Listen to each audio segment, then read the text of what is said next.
ফেব্রুয়ারিতে যে Kings party যাচ্ছে, সেই কিংস পার্টির কুশীলবরা বা কারিগররা বেশ একটা দ্বন্দ্বের মধ্যে আছেন রাজনৈতিক পুঁজি নিয়ে। কোনটিকে তারা রাজনৈতিক পুঁজি করতে চায়, জনগণের সামনে কিভাবে উপস্থাপন করতে চায়, তার কারণ তারা এক এক সময় এক এক ধরনের কথা বলছেন, অসংলগ্ন কথাবার্তা বলছেন। বৈষম্য বিরোধী ছাত্র আন্দোলনের যেটি এক্সটেনশন জাতীয় নাগরিক কমিটি, সেইটি থেকে তো আবার এক্সটেনশন হিসেবে নতুন কিংস পার্টি আসতে যাচ্ছে। যা হোক, সেই জাতীয় নাগরিক কমিটির আহ্বায়ক নাসিরুদ্দিন পাটোয়ারি একটি বেসরকারি টেলিভিশনকে দেওয়া সাক্ষাৎকারে বেশ মজার মজার কথাবার্তা বলেছেন, অসংলগ্ন কথাবার্তা বলেছেন। যেমন নতুন করে তিনি যেটি বললেন যে আওয়ামী লীগ এবং জামাত উভয়ই দিল্লির এক্সটেনশন হিসেবে কাজ করছে, ভারতপন্থী কোনো দলকে বাংলাদেশের মানুষ রাষ্ট্র ক্ষমতা দেখতে চায় না। আওয়ামী লীগ দিল্লির এক্সটেনশন আমরা মেনে নিলাম, কিন্তু জামাতকে দিল্লির এক্সটেনশন হিসেবে কিভাবে মিন করছে?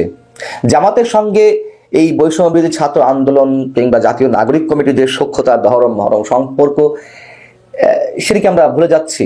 এত দ্রুত ভুলে যাওয়া সম্ভব? কয়েকদিন আগেও তো হাসনাত আব্দুল্লাহ জামাতের একটা অনুষ্ঠানে উপস্থিত হয়ে বললেন যে ৭১ জামাত যা ছিল, জামাতের যে অবস্থান, সেটিকেই সঠিক বলে মনে হয়।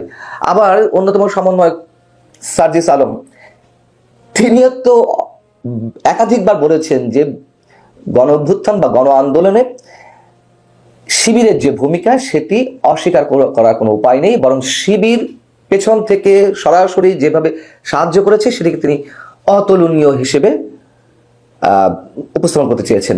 এবং এই যে জামাতের উপরে নির্ভরতা বা জামাতের প্রতি ঝোঁক কারো কারো কোনো কোনো সমন্বয়কের, এটি নিয়ে আমি জানি, আমি দায়িত্ব নিয়ে বলছি, বৈষম্য বিরোধী ছাত্র আন্দোলন কিংবা জাতীয় নাগরিক কমিটির মধ্যে চরম দ্বিধাদ্বন্দ্ব তৈরি হয়েছে অনেকের মাঝে। যারা মুক্তিযুদ্ধের সপক্ষে কিছু মানুষ তো অবশ্যই রয়েছেন বা ছাত্র রয়েছেন সেখানে, তারা এটিকে মেনে নিতে পারছে না, যার কারণে বিভক্তি স্পষ্ট হয়ে উঠছে।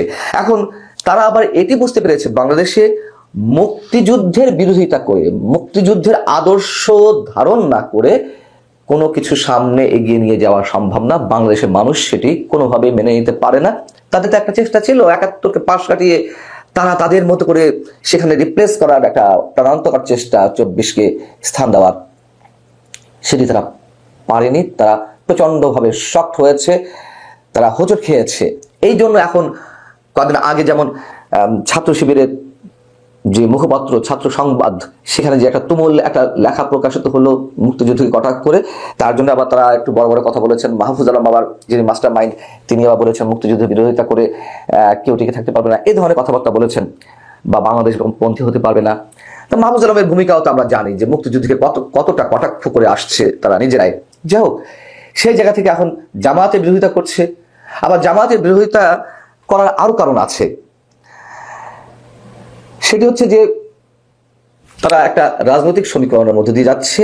তারা আরো একটি বিশেষ দলকে তাদের অবলম্বন হিসেবে নিচ্ছে, বা সেই দলটি তাদের উপর প্রভাব বিস্তার করছে, সেটি সম্পর্কে আমি পরবর্তীতে বলবো অন্য কোনো কন্টেন্টে।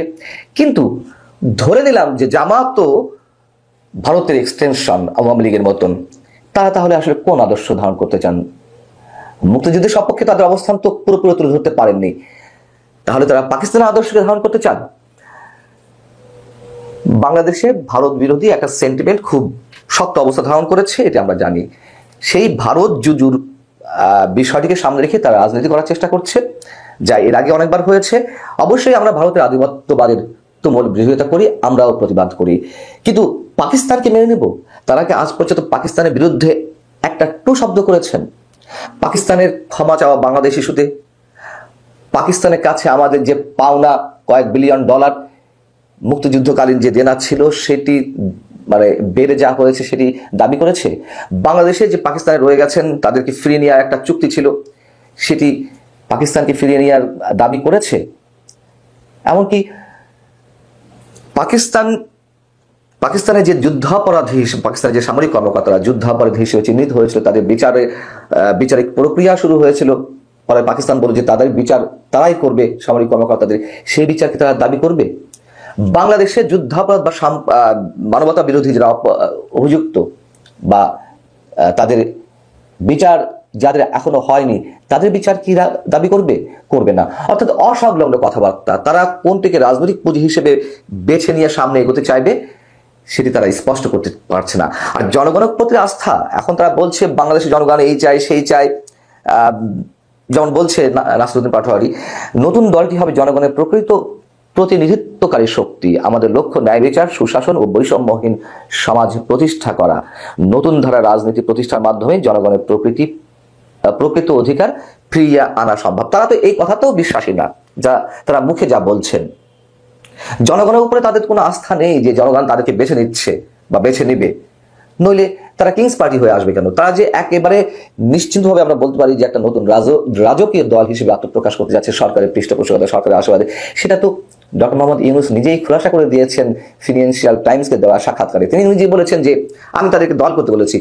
সরকারের সর্বোচ্চ নির্বাহী প্রধান হয়ে আর একটা দল গঠনের যে প্রক্রিয়া বা তার উৎসাহের যে একটা নতুন দল আসতে পারে সেটি তিনি নিজের মুখে বলেছেন। এরপরেও তার কোনো প্রমাণ লাগে না যে এই ছাত্র সমন্বয়কদের নেতৃত্বে নতুন যে দলটি আসছে সেটি কিংস পার্টি হিসেবে আসছে। তো যদি জনগণের উপর আস্থা থাকতোই, তারা স্বাভাবিক গতিতে, স্বাভাবিক প্রক্রিয়ায়, স্বাভাবিক নিয়মে একটি রাজনৈতিক দল করত। তারা রাজনৈতিক দল করবে, এতে তো কারোর কোনো আপত্তি নেই।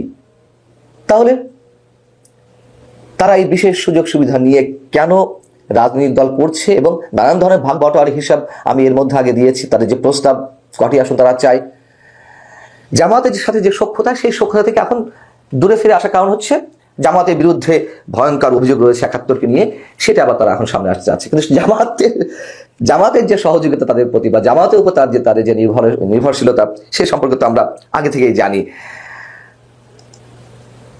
বিষয়টি হচ্ছে যে তারা এও বলেছে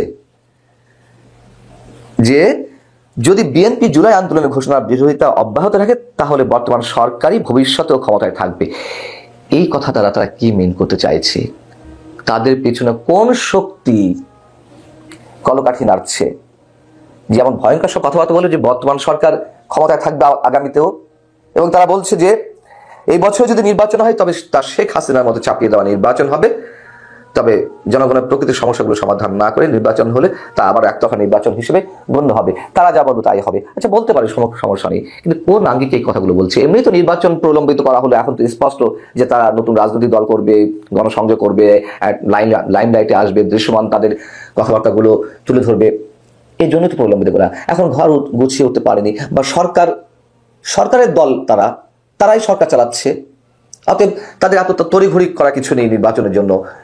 এতে করে যত খুরমা খাওয়া যায়, যত সুযোগ সুবিধা নেওয়া যায়, সেটাই তো তাদের লাভ। অর্থাৎ এখনো পর্যন্ত তারা নির্বাচন প্রলম্বিত করার একটা দৃশ্যমান প্রচেষ্টা করে যাচ্ছে।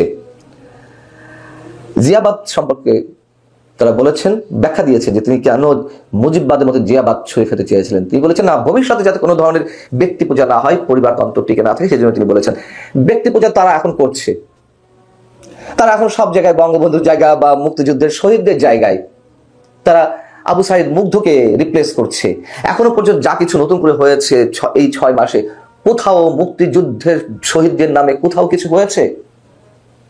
মুক্তিযুদ্ধের ৭১-এর যে জনযুদ্ধ, সেই বীরদের নামে বা তাদের স্মরণে কোনো নামকরণ হয়েছে? সব ভুলে গেছে। এখন আবু সাইদ আর মুগ্ধ, তা ব্যক্তি পূজা তারাও করছে। খেয়ে হারিয়ে ফেলছে, লাভ হবে না এতে।